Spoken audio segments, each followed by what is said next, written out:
The coefficient of friction between the load and the flatbed trailer shown are mu sub s equals 0.25 and mu sub k equals 0.65. Knowing the speed of the rig is 105 kilometers per hour, determine the shortest distance in which the rig can be brought to a stop if the load is not to shift. Given that last statement, since the load is not to shift, that means that we're not going to be using the kinetic friction coefficient. We're only going to be using the static friction coefficient. We'll start by defining some of the variables with the given information. The static friction coefficient is 0.25.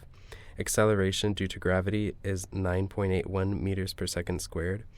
And the initial velocity is 105 kilometers per hour.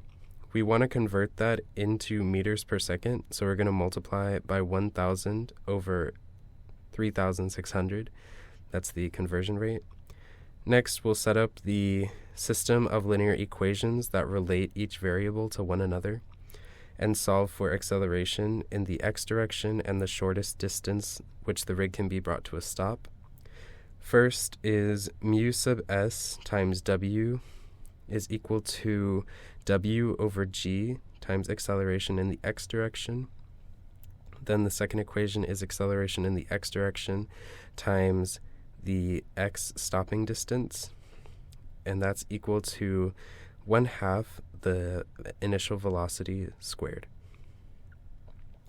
Solving this system of linear equations, we get the acceleration in the x direction is 2.4525, and the shortest distance in which the rig can be brought to a stop is 173.434 meters.